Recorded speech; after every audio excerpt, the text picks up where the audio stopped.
We're going live. We are now live for Whoops Up, Whoops Down. The show will begin in about 10 minutes. For now, we're just going to wait for everybody to come on in. Pop through the chat. While I play some new music from Mr. Acetone Boogie from the album Are You Still Dead? Remember Me? Out now on all streaming. This song is called Dead Dude Music.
Whoa, whoa.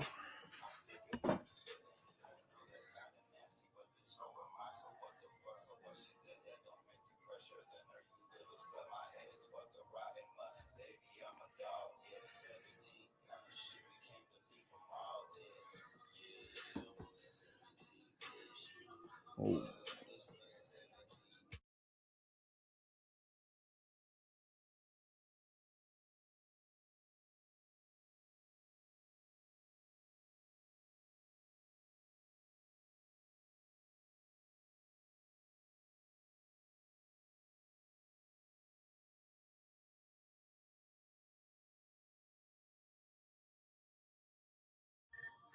Shout out to Acetone Boogie. That's the homie. Hope his find it's okay for me to play it as a prelude to the show. Homie's going to be at the Gathering performing on the Detonation stage. Peep his ass out. Gonna be a fun time. All the Gloom units, all the dice sheens in the chat if you have them. We're gonna start the show here a little shortly. I just want to get a bunch of people come in before I really dive into things. There's a lot of things I want to talk about. So let's play another junt, and then we're gonna get into the show proper. How about that? Just get your smokes together. Let's talk about some movies. We're going to talk about 4 movies today. We're going to talk about Friendship. We're going to talk about the Phoenician Scheme. We're going to talk about Superman. And we're going to talk about Jurassic World Rebirth. I think on my description it's a Jurassic Park Rebirth. Same thing. I mean, we'll get into it. But yeah, let's run another junt up in here, and then we'll start the show. All right, let's see here.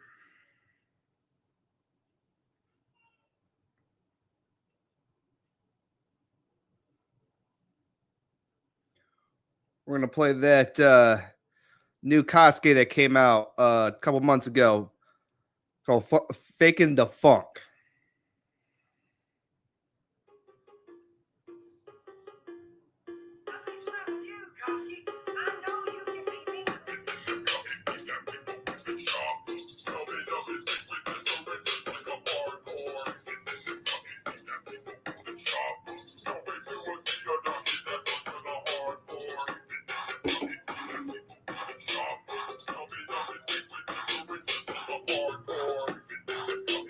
Shout out to Kosuke, that's the homie.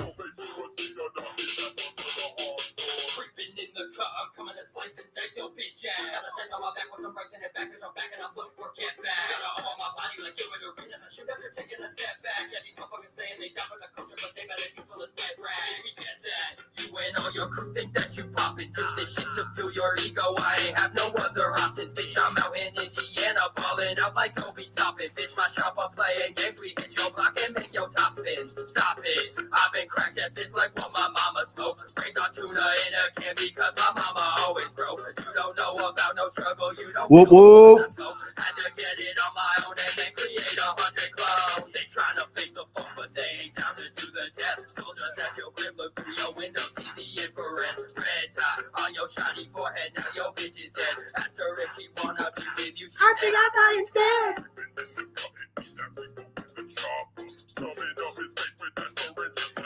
Thanks for coming through, Kosuke. It's my jump right here.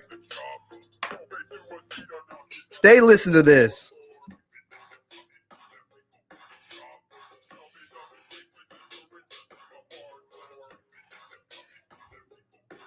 Psych Ward soldiers at the gathering. Peep it.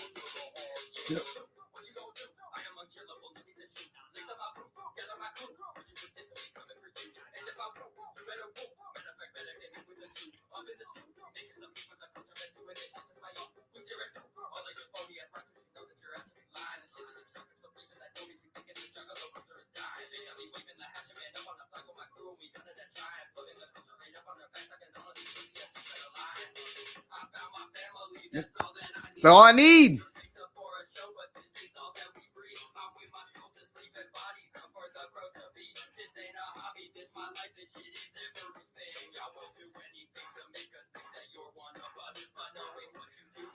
Come on, guys, smoke.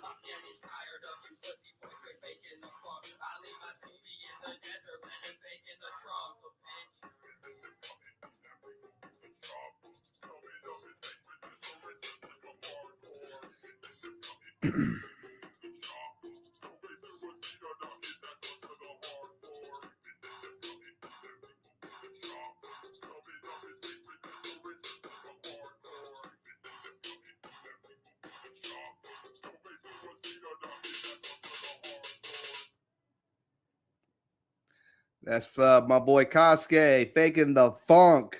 Let's go. It's time for the reveal. Whoop, whoop. I know it's been a while. It's been a while. I'm glad to finally do a live stream. I think this is what we're going to do with the show properly. Oof, that shine is crazy. Let me go fix that real quick.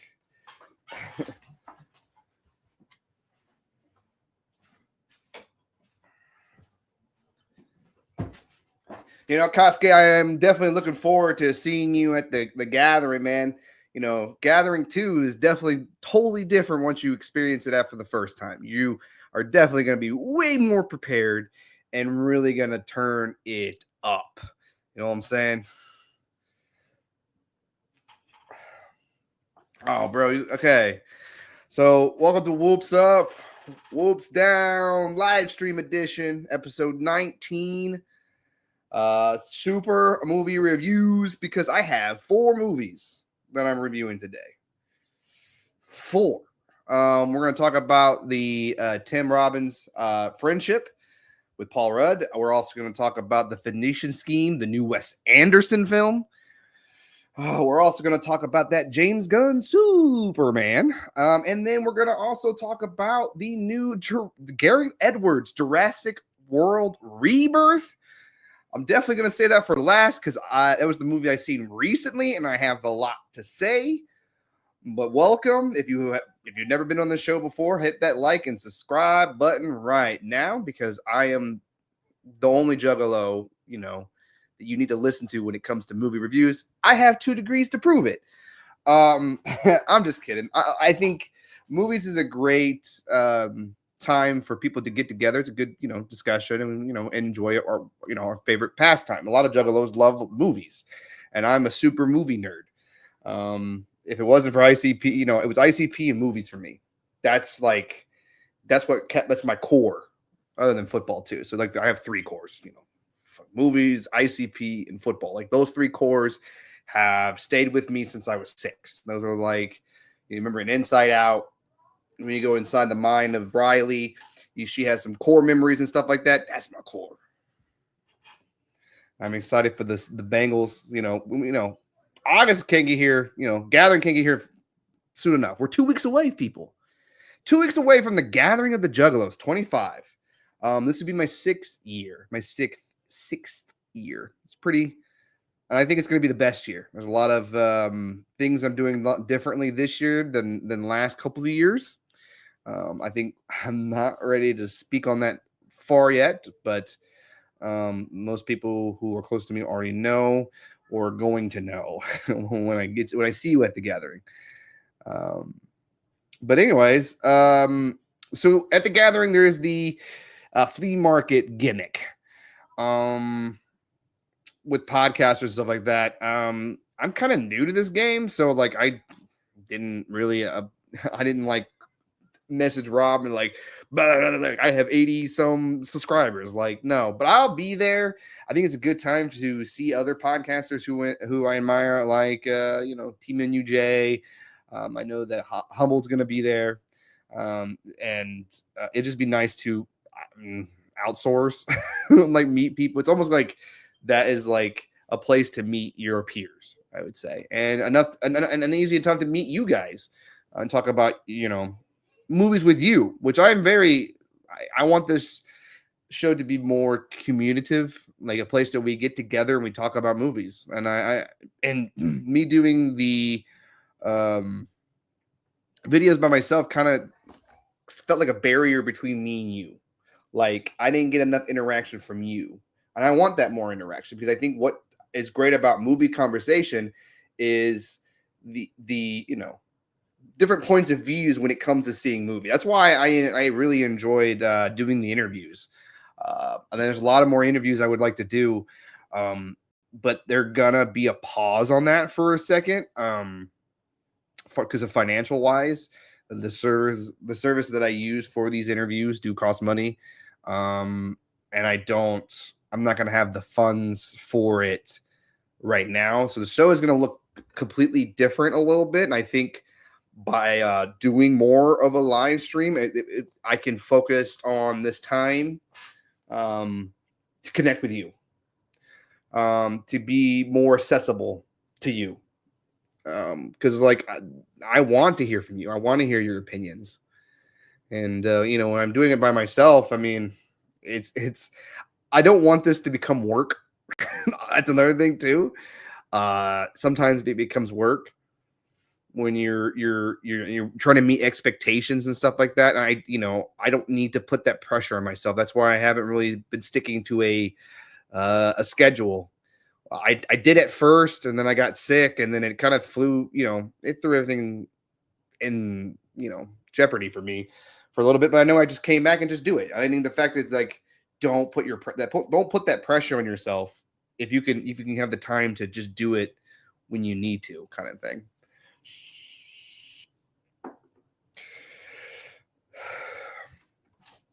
Because I am going through a life-changing event right now, and it's actually made me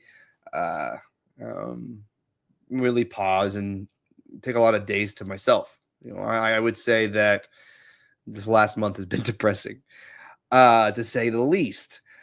That's why the gathering really can get here fast enough for me. I need that escape. I need that just 4 days of just fucking carnival magic. If you've ever been to the gathering, you won't understand what I'm saying. But once you come to the gathering, those 4 days feel like a lifetime. it makes, I mean, like I keep my gathering band until I get the next one, because if I die, I want to be buried. Well, I'm going to get cremated. I'm going to get cremated. So I want to be cremated with this, like that I went to the gathering because it meant so much. It's like a, I guess it's like going, the Muslims do like a journey to Mecca, to where like the statue of Muhammad or whatever.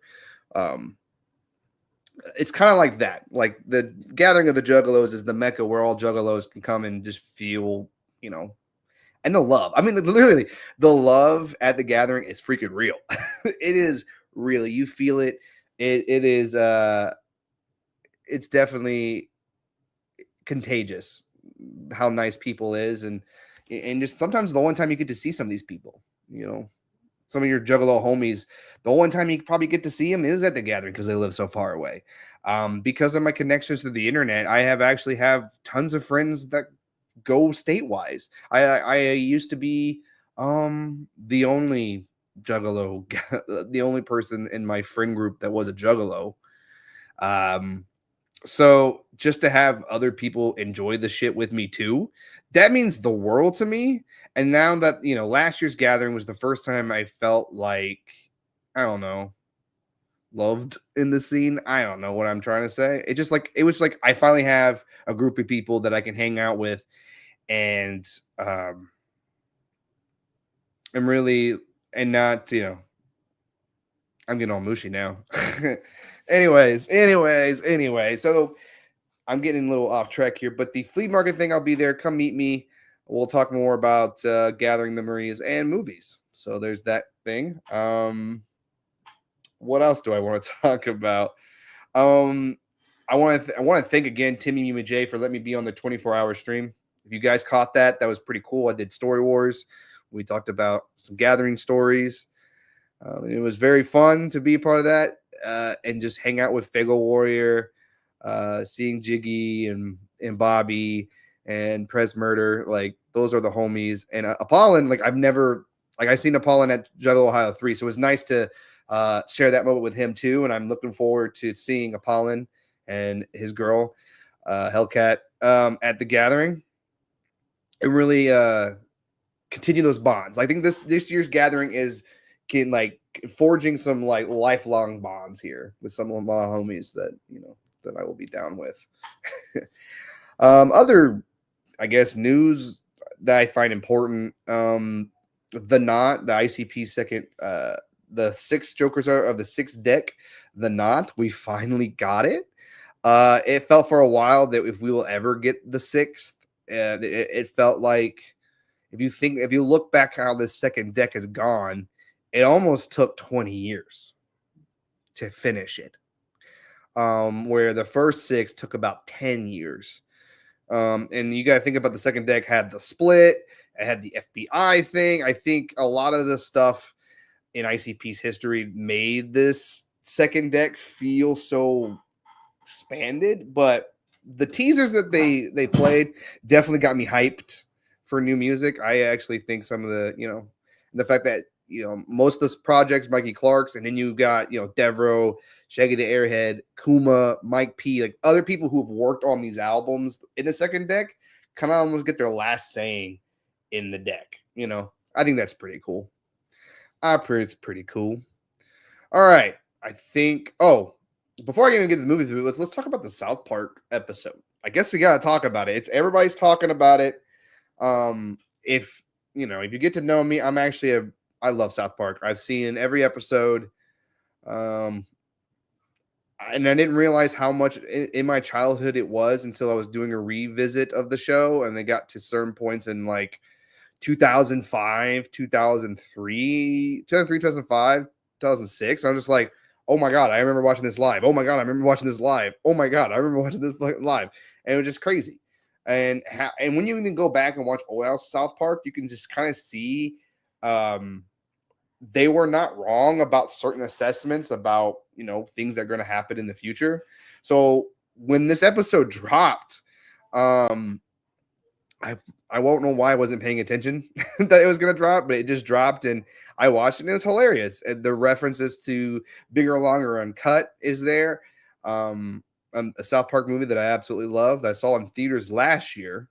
Um, that was like a lot of fun. I think it was like their 25th anniversary was last year, and seeing that on a big screen was everything I wanted it to be.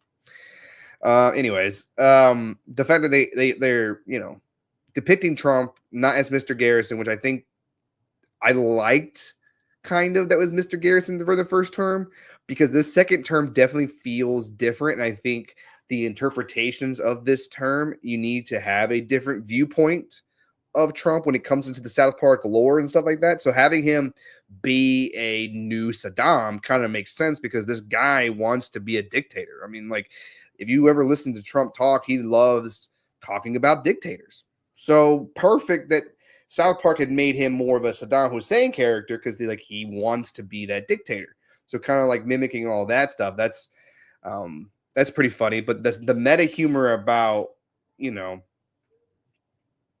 Carmen being so crazy in his views, and you're getting rid of all the liberal talks, and it's like, is that racial free? Because now you can't make fun of all these liberals crying because now they're going to be all gone from the president. So it's kind of it talks about more about freedom of speech in there. There's a lot of interesting stuff that the South Park guys do that kind of speaks to our time, and I think the reason why some older, the newer older South Park feel kind of not as good because it speaks of that time.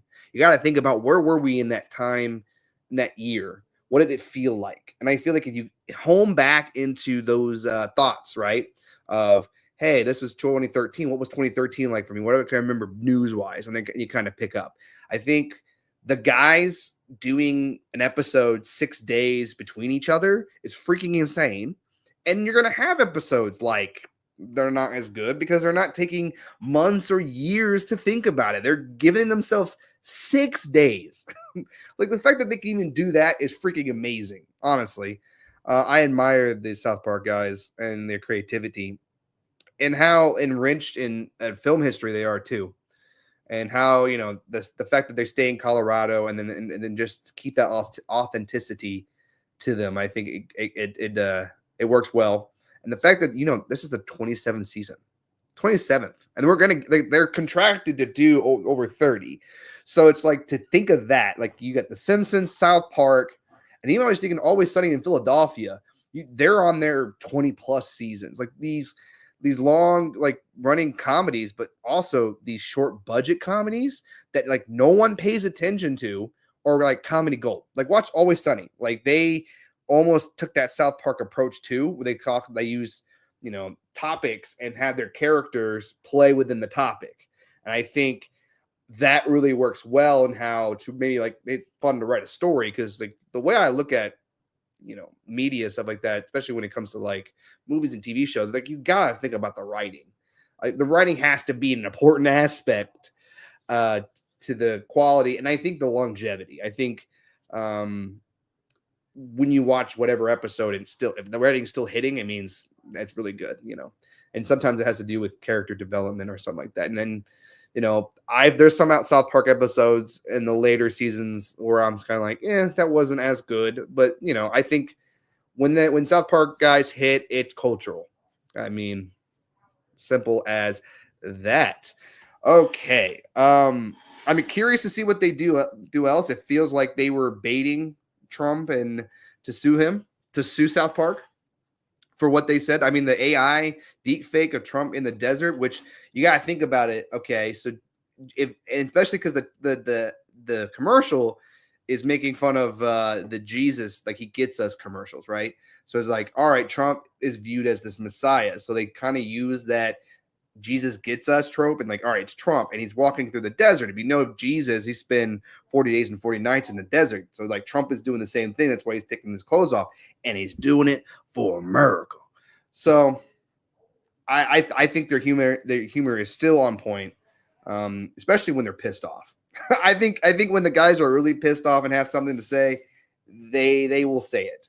So if you haven't seen that South Park episode, I recommend it, especially if you're OG, 90s, like the way that they kind of pushed boundaries in the beginning time. I think they're ready to push boundaries again because now they got that $1.5 billion deal. I mean, middle fingers to the sky. So double whoops for that episode. All right. Got a little more people in here. So let's talk about the first movie on the docket. We're going to talk about, okay. I wonder if I can share my screen. Still I'm getting used to all this, this technology and stuff like that. Boom. And look, and the ticker. Look at that. I am moving up in this world, you guys. I'm moving up in this world. Okay. Let's see here.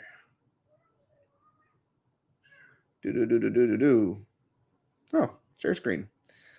All right. All right. Sharing screen. All right. All right. Do y'all see that? Let me check here to see if you guys see that because it's my first time doing it.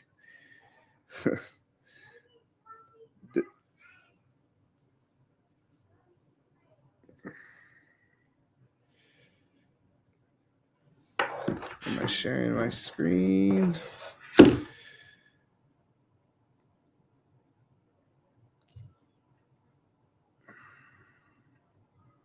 Okay. Didn't look at it. Sup, Joe? Whoop whoop. All right. Okay. Looks like I can't. Well, hold on. I'm still gonna figure this out. Share screen.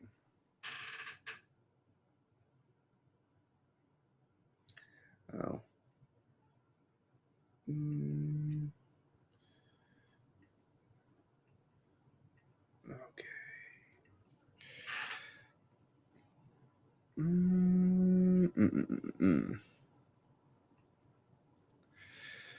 That's not. Okay. Whoop. Okay. All right. We got the first one, the friendship. Okay.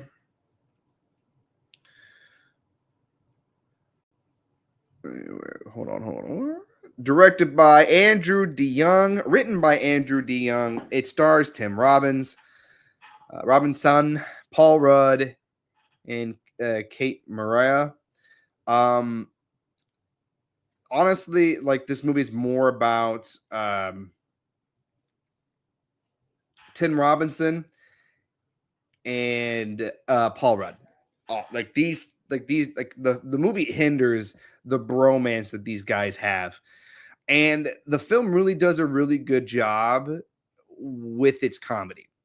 Now, here is my maybe disclaimer, I would say, or a warning. If you never seen Detroiters, or if you've never seen I Think You Should Leave, I don't know if you're going to get the humor right away. Because Tim Robinson has a certain kind of comedy that's very performances. Like it's more about his performance than actual jokes. It's the way that he acts, and just the awkwardness and sometimes the cringeness of the situation that really makes Tim Robinson really funny, So right away, I think that is a disclaimer right there. That I would be, if you're not a fan of those two shows, then this movie is not going to work for you. It worked for me.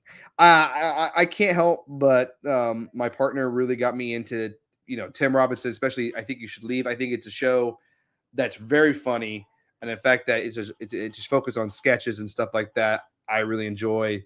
I think it's better than Saturday Night Live because it can push boundaries a little bit. And the fact that Tim Robinson was a writer on Saturday Night Live could show that where he's getting some of his influences from. But this is a star-making. I would say, like, if you watch this movie, you're going to want to watch the shows too. I remember laughing pretty hard, and with comedies, it's so subjective. That's why I took so long to do this review for Friendship, because comedy is such a subjective thing. So I can't there and talk about the plot and everything, and ruin jokes and stuff like that. I mean, what I can tell you is like it's it's like a bromance, like a Seth Rogen and James Franco movie, like a Pineapple Express, but it's more cringe and it's kind of dark in places, and it feels more real, like it's crazy. It's like surreal but realistic at the same time. There's certain aspects of that hits too home, like too far to home, if you like really can relate with the nuclear family, kind of the monotonous, the not. You're gonna know this about me. I say words wrong all the time. The averageness of middle class life kind of thing. Like the guy's job is kind of boring. He's boring. His wife finds him boring. It's just kind of a guy who just doesn't know who he is. And it's kind of awkward in front of people. Like he could be autistic. He could be on the spectrum. We don't know. But it's a movie that I would recommend only if you like Detroiters and only if you like I Think You Should Leave. Especially if you like I Think You Should Leave. This is like a movie version of that. There's certain aspects where it gets like super crazy. And Paul Rudd at playing the straight man to Craig's, Tim Robinson's Craig's, weird, wacky zaniness really works. Like there's a charm about Austin, Paul Rudd's character. And I think that where they do with that character and kind of pulling back of what that mystique and how and looking at adult male friends. I think that's what the movie really does a really good job, is putting a microscope of adult male friends, especially adult straight male relationships. I would say with, I think, you're super hyper masculine and stuff like that. I think it's a comedy that I think people maybe missed out on, but it's something that I would definitely recommend to rent and stuff like that. So if I give a rating, it's a whoops up. It definitely gets a whoops up. It deserves that. I can't give a double whoops up because I feel like I can't recommend it to everybody. And I think a double whoops up should be say for special occasions. You know what I'm saying? A movie that I enjoy, but if you watch, you're gonna hate it. So like I can't good confidence say like you're gonna fucking love this movie. I don't know. I don't know what your sensibilities are, and that's the beauty about this show and me like getting your eyes on certain things like this. So Friendship definitely gets a whoops up. Okay. All right. So now we're gonna go to next film. Let's see here. We're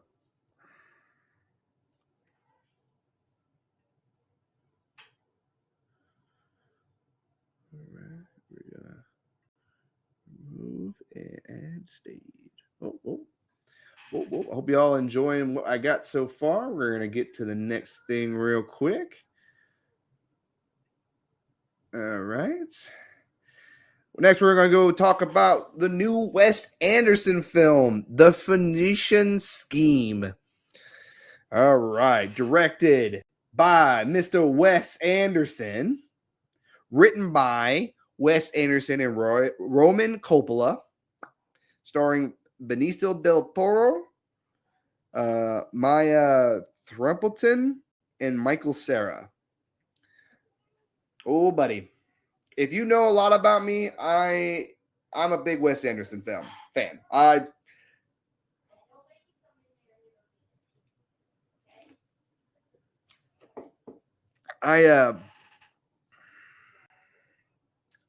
love Wes Anderson. I think he is a director that I can't get enough of his artistical take. People might find his movies annoying because he doesn't sometimes follow a straightforward narrative, especially the last couple films. The French Dispatch and Asteroid City definitely did not follow a narrative story, but what he did in those two films, I loved. The French Dispatch, it's a movie about a magazine. Like you're watching a visual of a magazine, which is freaking crazy. Like that's insane. To even try that. And there's a portion of that section with Benicio del Toro as an artist that I think really, if you watch that portion and then watch the Phoenician Scheme, you could almost see like the same like why Wes Anderson would work with Benicio del Toro again. And it's about art and stuff like that and inspiration. The French Dispatch is a highly recommend. Hopefully I'll be able to talk about it one day with you guys. But the Asteroid City is even worse because it goes into different narrative things. Like it's like you're watching it straight through, and then it's a play. Then you go outside of it, and like really like I don't know if Asteroid City is my favorite. I think that's probably one of my least favorite Wes Anderson's because of just I think he did too much diving into like different medias in his storytelling to the point it got a little janky, and I don't think the story. If I rewatched Asteroid City, the dots might hit better, but the performances and the way the movie looks is fantastic. I just wasn't a fan of that writing work of Asteroid City. So here we are with the Phoenician Scheme. After he came back, after Asteroid City, Wes Anderson actually won an Oscar for Best Short. I think last year or this year. I think it was last year. Wes Anderson won. So with Benedict Cumberbatch. So great, awesome for Wes Anderson to finally win an Oscar. So this is like, hey, what's his next feature going to be? And we got here with the Phoenician Scheme, and we're going back to, I would say, almost like old Wes Anderson, like Royal Tenenbaums. We're talking even Rushmore, kind of Wes Anderson. Like this feels more adult. Like Isles of Dog was kiddie. I like that. French Dispatch was adult, but this one feels way more adult. Just because the themes and stuff like that, especially when it comes to fatherhood and legacy.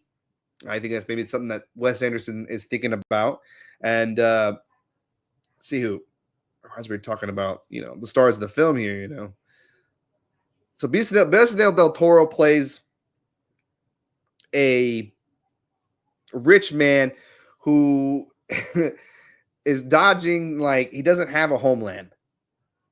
So he's kind of like dodging taxes, and the government freaking hates this dude. Like all the governments hate him, and he's doing schemes to make him more money that's outside a nation. Like I think he views himself as one nation and stuff like that. And he's always getting an attempted assassin and stuff like that. But what the movie's about is a father coming to terms with his legacy and trying to connect with his only blood, his daughter, who is a nun, who's going to be a nun. And just kind of like following this last scheme he's doing, and then he's kind of like retiring afterwards. And what really makes this movie pop is the performance by Benicio del Toro and the daughter, Lysol, played by Mia Thrompton. Their chemistry works so well on screen that the zaniness of the camera work and this, Wes Anderson likes doing tracking shots. There's shots where like you're stuck in a box, like I am, like in a box right here. Like there's a lot of styles that he uses throughout his movies. He's a perfect auteur director because of all these signatures. Like you can watch 5 minutes of a Wes Anderson film, and you can pick up that you're watching a Wes Anderson film. If I put on Civil War, can you tell who's the director? You probably couldn't. I mean, I don't. I like. I like the brothers. But they don't have a signature style that like a Wes Anderson. And I think this is return to form. I think this is his best film since the French Dispatch. But even like, I think back to Isles of Dogs. I think that was one of like even Great Budapest Hotel. I think Great Budapest Hotel. Everybody loved that movie. I think Phoenician Scheme is like right there, right there. I think it's not a long movie. You have cameos from Tom Hanks, Bryan Cranston. Michael Cera's like his character is pretty interesting, and I like to reveal what they do with that. I was never bored with this film. The visuals were just fun to look at. I love just the way Wes Anderson told this film. I would imagine what the film would look like if somebody else did this. You know what I'm saying? Like, I don't think you get the same impact that the film will get with how they told it, because he even breaks down the scheme for you, and like he'll cut to it.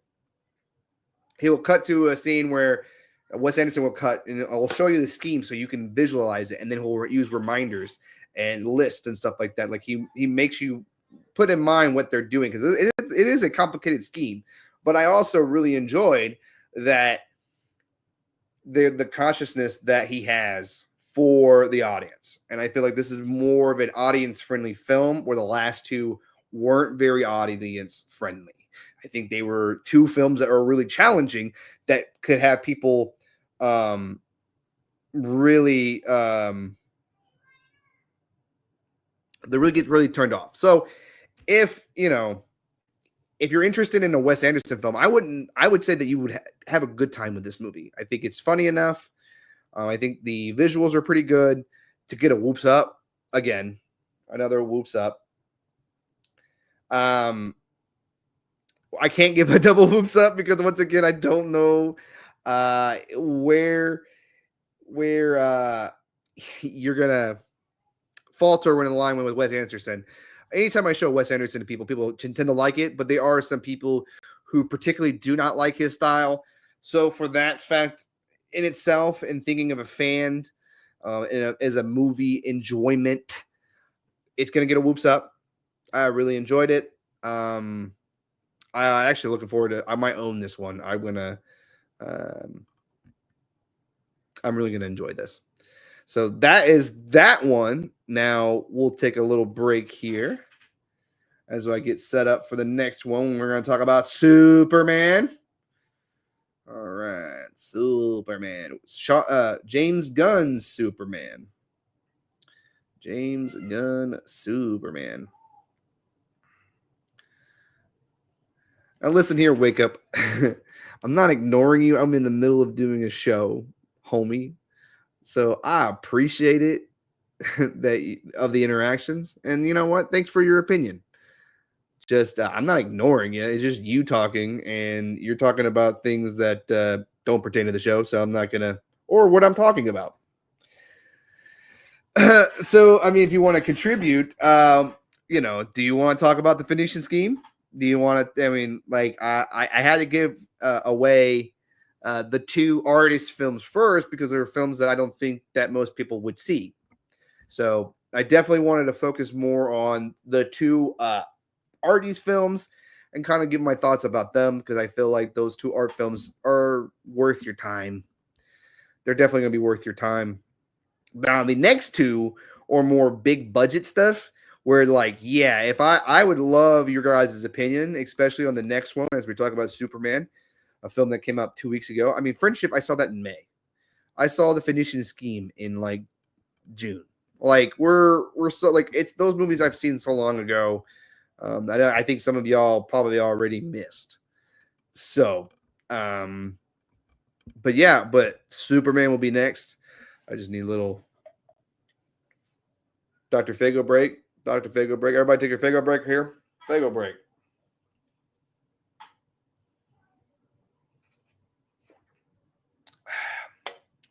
So glad. The first time I had a Dr. Fago was last year's Gathering of the Juggalos. All thanks to Why Not? Oh, EC. Ooh, EC. We're going to have to disagree on that one, buddy.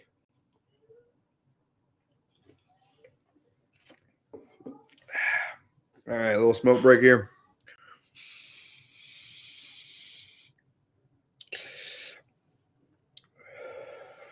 while we're waiting, well, I'm kind of taking a little break from the the reviews. Um, what are some of your movies that you guys enjoyed this summer? Have you gone to the movies a lot this year? Have you? Whatever you've been watching? Is there still something that you haven't seen yet that you want to see? Something that I need to get my eyes on? Toxic Avenger remake is coming up, and me and Humble are still going to be doing the Toxic Avenger 4 together. I'll have to get with him about when to do that.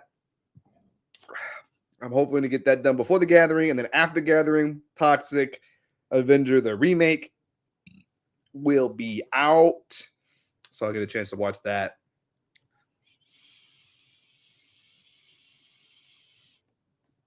All my Rangers in the house. Smoke.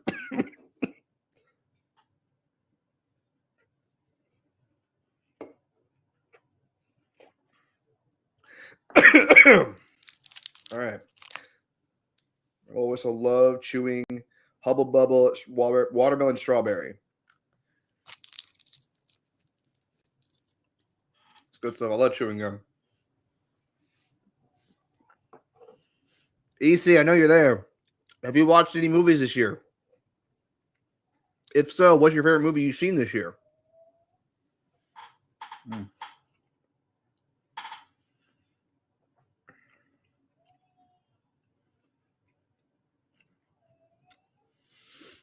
Whew.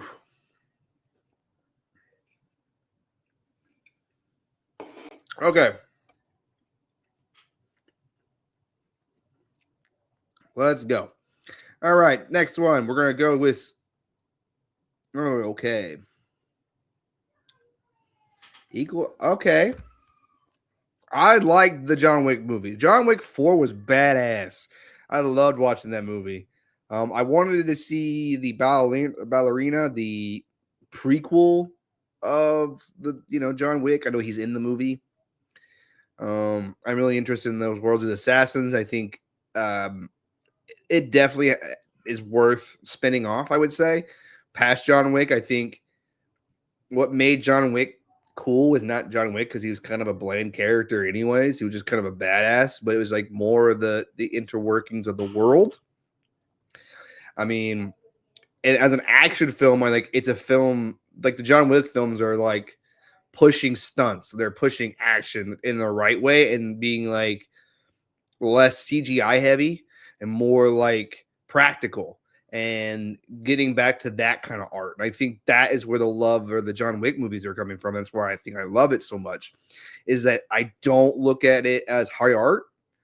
Like it's not its purpose. I mean, it's hard. Like some action films, I don't. Action's like all about am I being entertained. And I think most of the time when I'm watching the John Wick movies, I'm entertained. The fight sequences are really good. The gunplay, like I really don't give a shit about guns, but I really gave a shit about the guns in John Wick. Like, fun, it's fascinating. I would love to have go back and watch those. I mean, the Humble Retro Spectrum series, going through all the Toxic Avengers have been a lot of fun. That I might want to do that with another person. Meaning like they pick a movie and we watch it together. We watch a series of movies together and get our opinions on it. I think that'd be a lot of fun. Fantastic Four, I'm going to see soon. It's a movie that I was going to see last week, but didn't. I ended up seeing Jurassic Park, Jurassic World Rebirth instead, which we'll get to. But Fantastic Four is still on my list. Eddington, the Ari Aster new film. I need to get to see the movies for that. It's another artist film that I'll be watching. Eddington with Pedro Pascal. I mean, he's having a summer. Like he's in 3 movies this summer. That's fucking crazy. Another thing that's happening this summer, which we'll get to, is a theme. There's been a theme of a lot of the movies this year, and it comes down to twins or actors playing multiple roles in a film. That has been that happened a lot. Okay.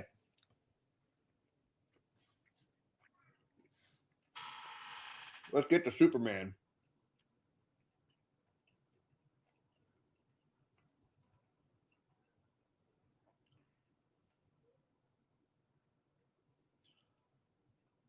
Okay. James Gunn. Whoop, whoop. Hey, Nazer. Whoop, whoop. Can't wait to see you, homie. Can't wait to see you at the gathering, man. Thanks for pulling through. All right, we're going to talk about Superman. James Gunn's Superman. Okay. Directed by James Gunn, written by James Gunn, Jerry Siegel, and John Schuster. It stars David Cornsweet, Rachel Boschana, I don't know, Nicholas Hoult as Lex Luthor. And let me say right here, before we totally dive into this review of Superman, I don't like Superman. I think he's boring as hell. This is before I watched the movies. It's not my opinion on the movie. This is my opinion of the character of Superman. Okay, never been a fan. I watched Man of Steel. It was all right. Okay, I wasn't jumping for joy for it. I remember watching Superman Returns, from 2004, and I remember being bored. I remember being bored with it. Batman v Superman would probably ruin Superman for me, and the Justice League movie, like the Henry Cavill Superman ruined Superman for me. Like, I never wanted to see a Superman movie ever again, at all. And it's just the trope of the Superman. It just, like, I don't know.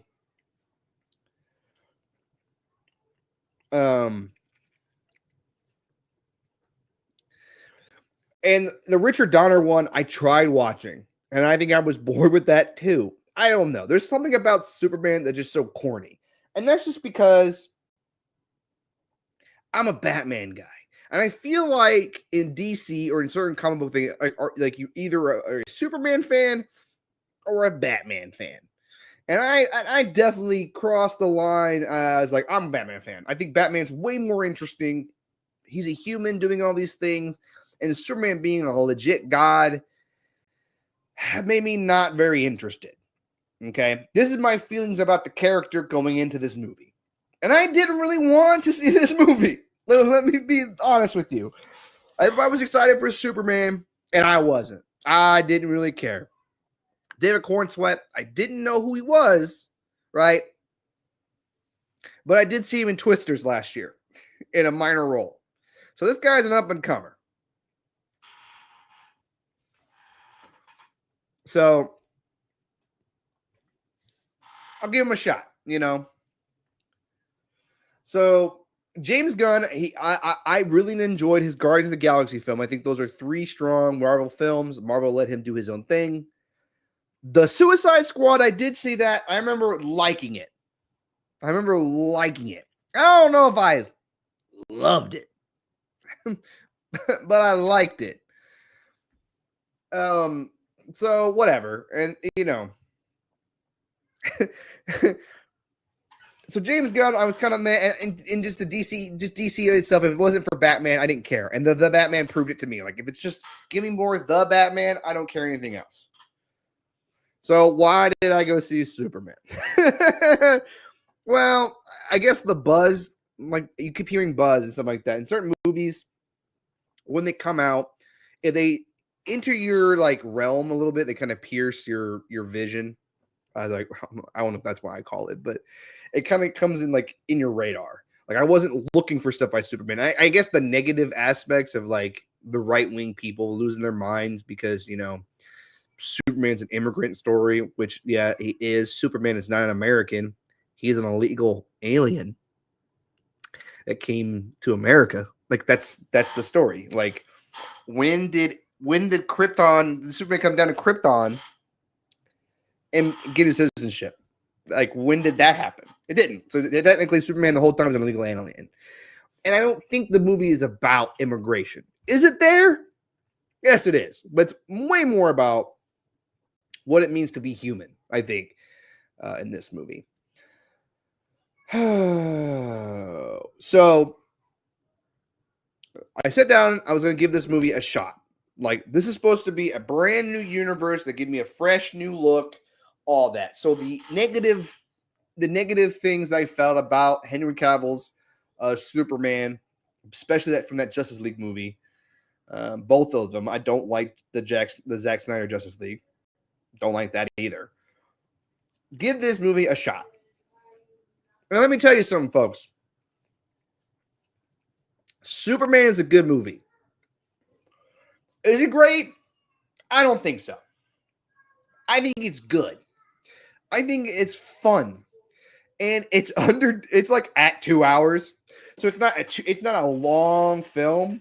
It's pretty it feels short, and it kind of there's no lulls. It kind of gets to the action and goes. And it doesn't tell the origin story. Like, I don't have to be told Superman's origin story, right? Again, like, I don't have to see the blow up of Krypton. Like, it already happened. Like, it's just 3 years. It's like Zack Snyder looked what the Batman did. It's like, look, Batman started Batman in year 2. They didn't really explain this. Like, you know the backstory, so we can start this character in a certain aspect of his life. Boom. Boom. And I think that works here too, because like the audiences recognize what Superman is, and I think that's what's going for it a little bit. It's just not, it's not treating the audience dumb. Like, it's not retelling me a story. Like, they're like, all right, we're gonna tell you a Superman story. Finally, I don't have to keep hearing the Superman story. I'm watching a Superman story. So, David Corn, I think, does a really good job being a dorky Superman. Like, if I picture Superman, especially a year 3, 30-year-old Superman, I think this is what I would picture him as. Especially a guy who's still figuring it out. Like, I don't think he's not meant to be the ideal Superman yet. I think he's going to get there, and he needs to learn lessons. I think this is a lesson he needs to learn. I think the real star of this movie is Nicholas Hoult as Lex Luthor. And I think the other problems I had with the Superman movies is, like, I didn't care for the villain, right? I mean, Gene Hackman playing the Richard Donner, it's okay, but he's a what? He's a real estate and wanting land. I mean, like, okay. I mean, we don't want to talk about Kevin Spacey's. You know, he was Lex Luthor. Did you know that? And Jesse Eisenberg's Lex Luthor was horrible. I mean, godly. And then, like, Superman and Man of Steel killing Zod was probably one of the worst mistakes. So the fact that Nicholas Hoult can play this evil human as Superman's trying to be human and trying to show what humanity looks like, and Lex Luthor is a jealous person, like, it's always like, he just is jealous that Superman exists, and that jealousy and that ego that he has drives him to this person. And I think it's really fun, and the fact that they introduce other characters in this universe, like Superman. Superman is not the only superhero. There's other superheroes in this world. So, like, good. Like, it's not like Superman comes and everybody comes after it. It's like, no, it feels like a lived universe already. It's not, I don't have to build a universe right now. It feels like a universe. It already has its pieces, and we're putting things together a little bit as we're developing a plan. From the way I'm seeing it. And I guess there's a certain aspect of love for me. I'm from Cincinnati, so the Hall of Justice scene was filmed here in Cincinnati. It's actually modeled by our museum, is the Hall of Justice. And the film was filmed in Cleveland. So as an Ohio, I got to show rep to my Ohio people, That was really cool. And I actually thought it was funny. The problem with the other Superman and the other DC movies is that they were dull and brooding and dark and slow and bland. This one has color. This one has life. It feels like everybody's having fun. All right. And I could actually say I actually gave a shit about Superman for once. I would say I think yeah. Whoop, whoop, Ohio boys. I think how Corn Sweat played him and how, like, he had flaws. Like, he could be beat up a little bit. That, Crypto, I love the interaction of Crypto and how a super strength dog would actually act like. especially not a well-behaved one. If you ever had a well-behaved dog or seen one, they're acting like crypto. I mean, like they're acting like crypto. So there's a lot of that. Even gave the movie kind of life. And I think walking out of the film, I realized that I'm willing to give this universe a chance. They have gave me they have gave me some good, vibes for the next one. Now, what they have planned, I don't know. I mean, they want to do a Bat Family. They want to do Supergirl and Clayface. That there's, I would say, there's ambition, and I appreciate that. And maybe something that is not like Marvel. I think that is what the DC needs to do, is try to be something like not Marvel. And maybe James Gunn is the key. The Peacemaker show's coming. Like, everything's supposed to be connected. Be careful with that, because Star Wars has a problem with that with the TV shows and the movies. So I wear that. So what is my rating for Superman? It gets a whoops up. That's another whoops up on the board there for Superman. Now, the reason why it doesn't get a double whoops up, I just don't think it's a perfect movie.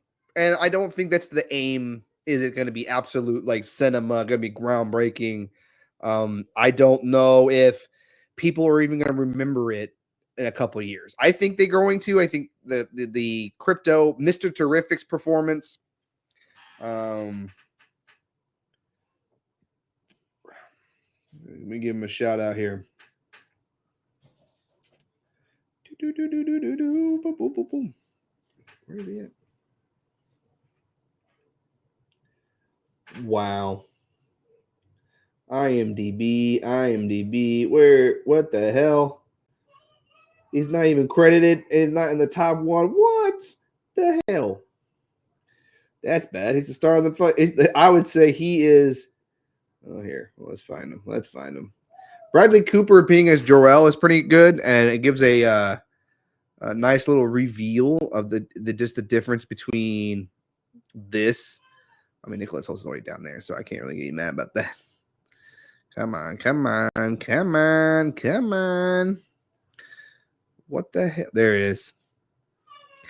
Eddie Gathingen as Mr. Terrific steals the freaking show. Nathan Fillion as Guy Gardner also really does a good job. I think the Justice Gang scenes work very well. And I just liked this Superman. I mean, there's even like some little campy boy about him, which is and then it's just a really lot of fun. And I think you're going to have a good time with Superman. Now, folks, let's get to Jurassic World Rebirth. Whoo! I have things to say. This movie is very fresh in my mind. But let's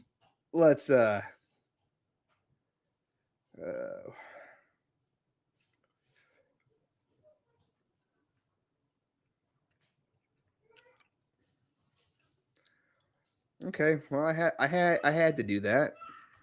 I was not appreciating that.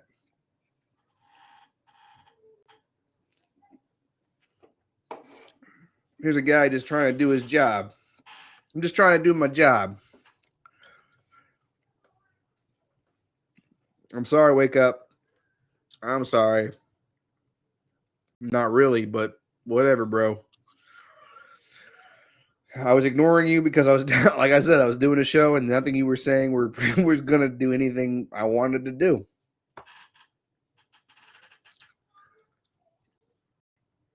Okay. Ooh. Take a little Fago break for that one. Cheers to you. Wake up. Thanks for giving me your opinion, even though no one gave a shit. And honestly, that could be viewed as juggalo shit too. You know, you didn't give a fuck. You just kept doing it, do your thing until you were heard, my guy. Okay, if you want to be noticed, there you're noticed. I saw him. Cool for you, dude. Jesus. Okay.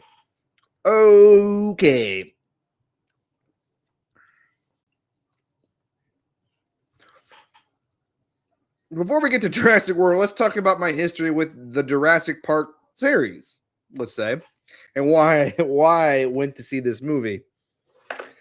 So Jurassic Park, the first film, has a near dear thing into my heart. It was film came out in 93. I was born in 93, and when I was born in 93, that movie was still number one in the box office at the time. So that links me to that movie. I had a thing for dinosaurs when I was a kid, and I remember watching the first Jurassic Park a lot. And when I think back about why I love movies and why I chose a life wanting to study it and praise it and share my life story about it, is because of Jurassic Park. The magic that movie had and how it made the dinosaurs feel real. And just the way that the story was told, right? That first Jurassic Park, near dear to my heart. I love it. I watch it all the time. It recently celebrated 30th anniversary the same time I celebrated a 30th anniversary. So that's pretty cool that I could celebrate the milestones of Jurassic Park around the same time. It is pretty fun for me. I seen the second one, The Lost World of Jurassic Park. I actually don't. I like it. I don't love it. There's certain aspects of that film that frustrates me, especially with Jeff Goldblum having a kid. And I think it's kind of starts the trope of something I'm going to complain about a lot is the tropes that are in the Jurassic Park that were in the first Jurassic Park, and every sequel afterwards thinks they gotta have to copy it to the point where they've shoehorned certain characters just to give the remnants and feelings of the first film, because the first movie had kids, therefore all these movies have to have kids. I mean, all of them. So we're gonna. I haven't. Okay, so this is the 19th episode of a Whoops Up, Whoops Down. And we're finally going to give a movie where it's going to be a review that I'm going to hate it. I hated this movie, or Jurassic World Rebirth. And I think it's a problem with the Jurassic Park series. I think I first have to look at the series and see what actually is to blame here for Jurassic World Rebirth,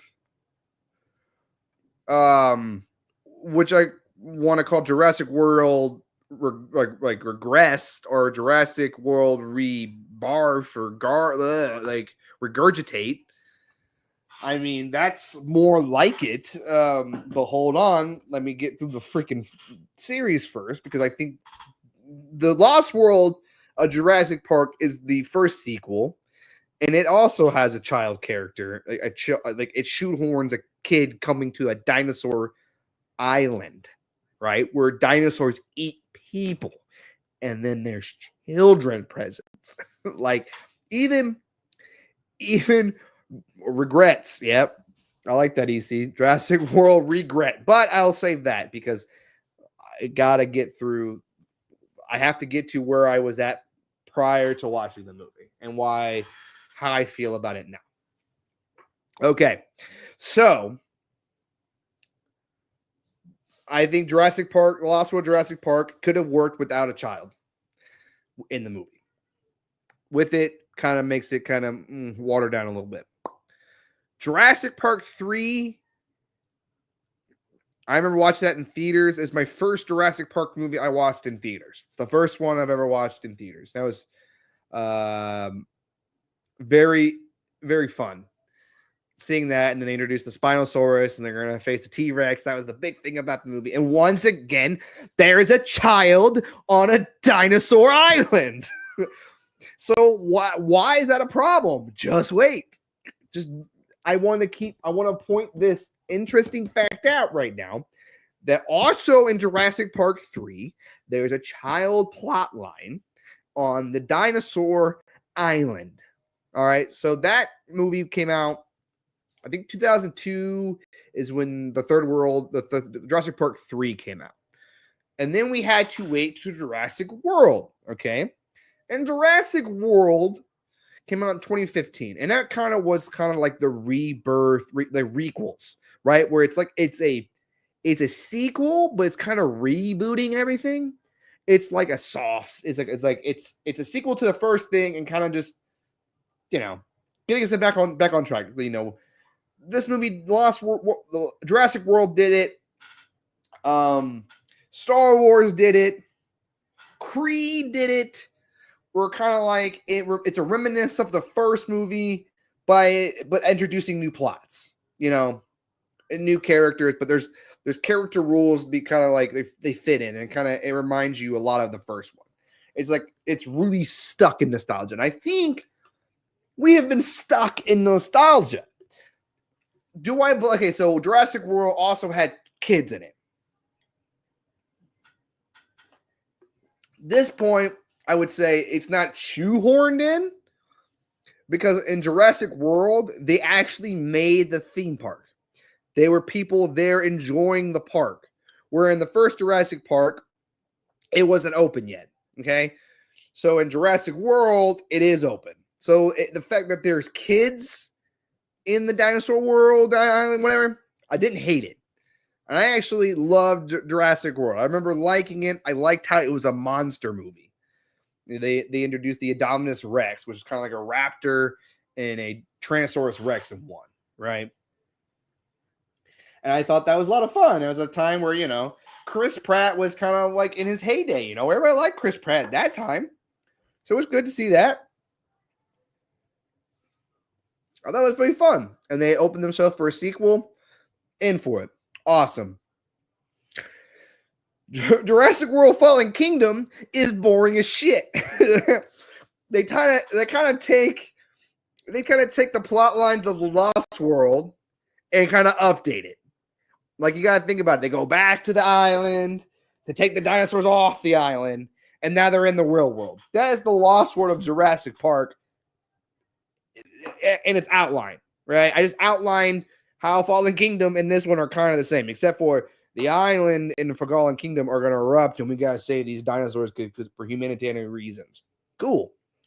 I don't know why they brought back certain characters.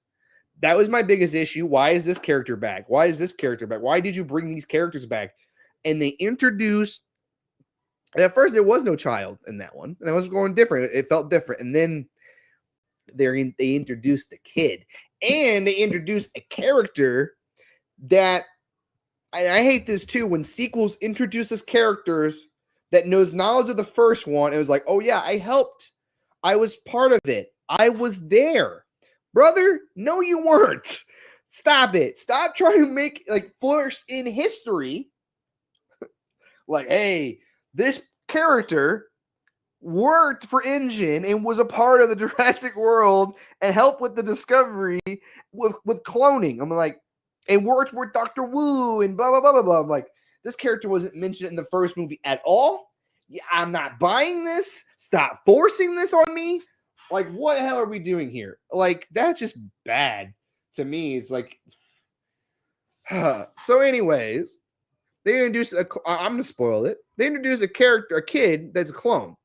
They're like, hey, we cloned dinosaurs. Now let's clone a child of a character we do not really know and honestly don't give a shit about. I guess it's for me. Okay. And then and the way they ended the movie was kind of like the ending of that Fallen Kingdom was just, oh my God, just horrible. It was just crazy what's going on. And I actually had a good idea. Like the third act, I'm like, why wasn't these ideas here sooner? Like, people buying dinosaurs and gambling, and having this underbelly black market. Like, yes, show me more of this. This what the movie should have been about. What the hell were we doing in the first hour? I don't know, but oh my God, you stumbled on a great idea here, and they do nothing with it. Because in Dominion, the one that came out in 22, 3 years ago. If people forget, they try to do the legacy character thing, where the trend was what?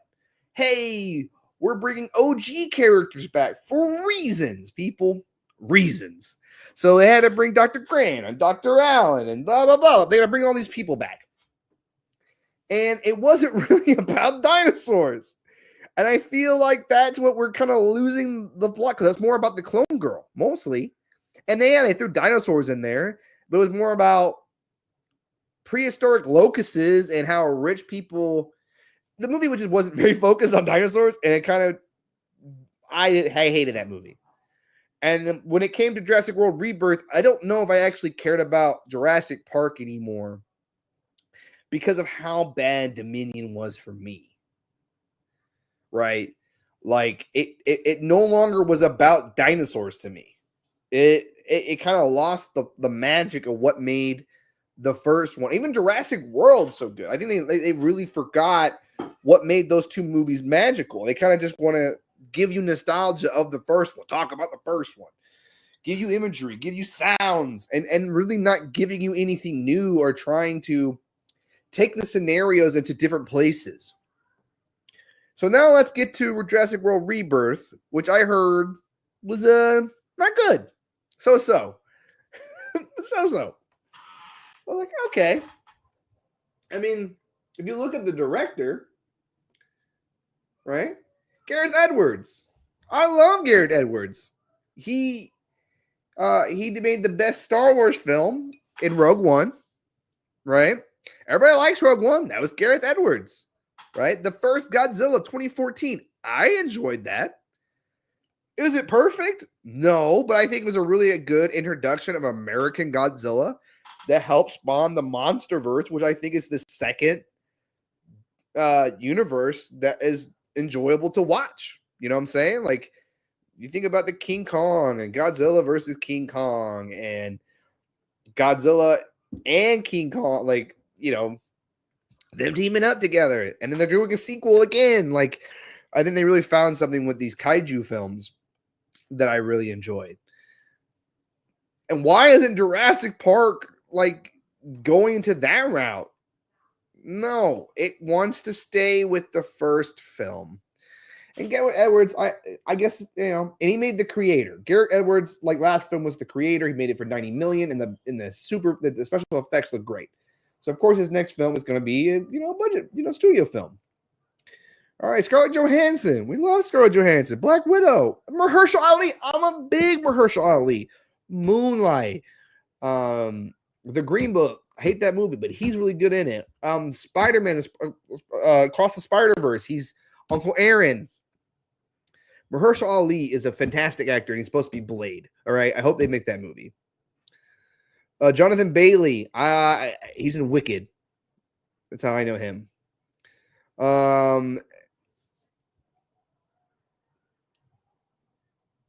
Rupert Friend looked like Orlando Bloom, and I saw who I thought it was the whole time. It was Orlando Bloom, but it wasn't. I think the major problem with Jurassic World Rebirth is that it doesn't know what movie it wants to be. There's two movies going on here.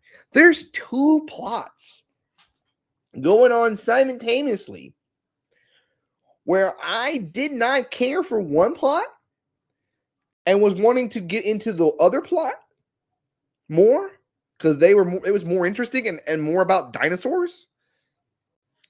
And the other plot was like just didn't go anywhere. It was more like an adventure kind of thing.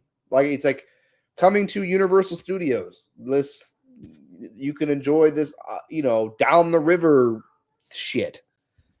This movie didn't feel focused, and it just did. It was wrought with ideas. It had a good idea. The movie opens up with an awesome idea. A very interesting one that was introduced in the other Jurassic World movies with mutation, right? And it being a big plot with mutations and, you know, using dinosaur DNA to create a new dinosaur because you need more to attract, you know, audience. And this is a world that doesn't care about dinosaurs anymore. Like, you know, these dinosaurs are hidden back in islands. That's their, you know, they can't survive in our world. So it's just, I was disagreeing with every decision this movie was making. The Scarlett Johansson, like her character being a mercenary, I mean, she kind of has it's just one emotion. There's no really development with her. Jonathan Bailey, like he's a scientist that loves dinosaurs, and they don't give enough for him to do to enjoy the dinosaurs. They're very little. This is probably one of my least favorite Mahershala Ali roles, just because he doesn't do anything. Oh, and yes, the thing, 7 people survived this movie. 7. There's not very many deaths in these films. The dinosaurs get so close. There's plot line that was introduced that gets picked up, but no one talks about. So it was like, why is it in the movie? There is there's a family this time, and the kid is just poor on the kid. I'm gonna dunk on them, but it's like it's not their fault for being like. I just didn't like the plot line because now every time we were in this family, there was no stakes. Like they would get chased by dinosaurs, but not one of them were going to die, right? And you could argue, well, if you watch Jurassic Park, like there was not very many characters that died, but like you still felt the risk. I don't know. People still like got hurt and got chomped. I mean, like every time this is like a little kid, and they introduced a cute little dinosaur, and I'm just like, that's why they want to sell toys. And I just gotta think that this is a property that is more about selling toys, selling merch, keeping the IP and stuff like that. So that's another thing that's quite disappointing because Jurassic Park used to meant something. And I feel like as they keep watering it down, no one's going to give a shit. And that's going to hurt the legacy of the first film. Because I think the first film is the only one you need to see. Honestly. These other films kind of lose the magic because it's no longer about dinosaurs anymore. This one was about medicine and it's almost like the plot of Deep Blue Sea. Honestly. That's crazy because Deep Blue Sea it's a Jurassic Park ripoff. It's like Deep Blue Sea is Jurassic Park and Jaws together, but dumber, but very dumb, but very fun.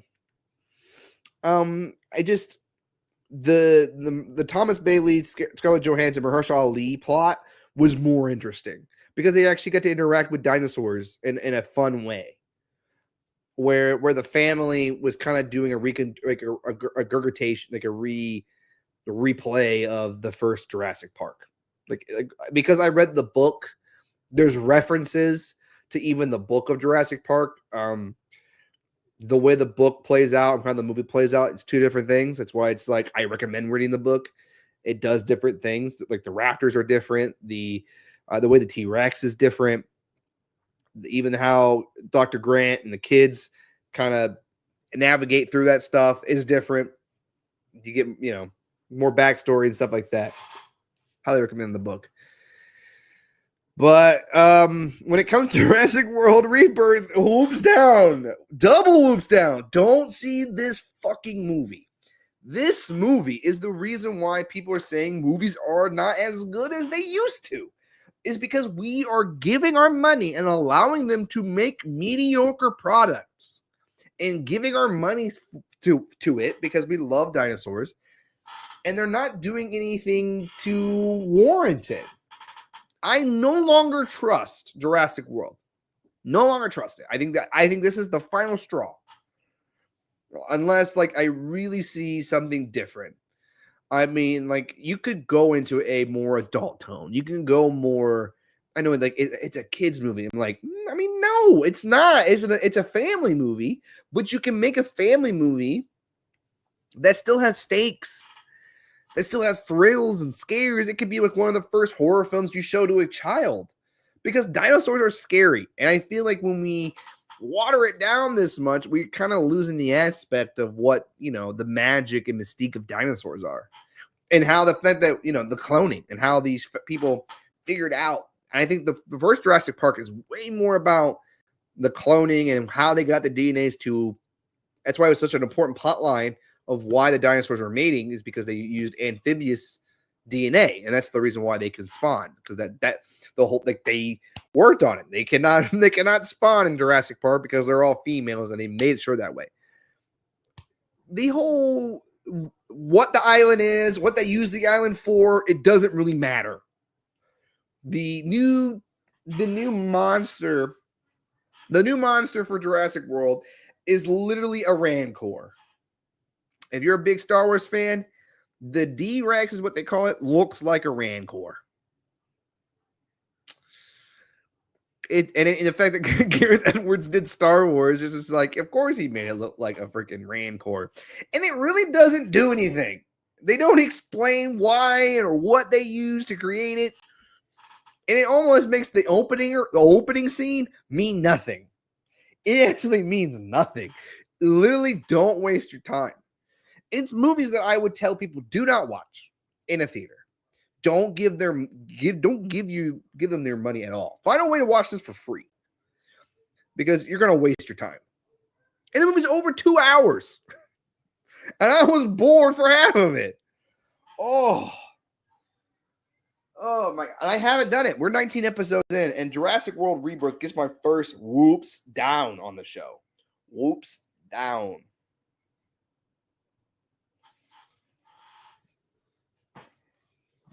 Golly. And you know, at first I thought it was okay, but it was one of those movies as I kept thinking about it. The more I hated the movie. The more I looked at Jurassic World, and I was just like, you know what? Fuck this movie. Fuck that movie, man. Ugh. All right, that's my first, that's 4 movies we got. All right, we're going to recap the ratings real quick, just in case, this is where we're at about an hour, almost an hour and a half in. So, Friendship, the Tim Robinson film, gets a whoops up. The Phoenician Scheme, the Wes Anderson's new Phoenician Scheme, gets a whoops up.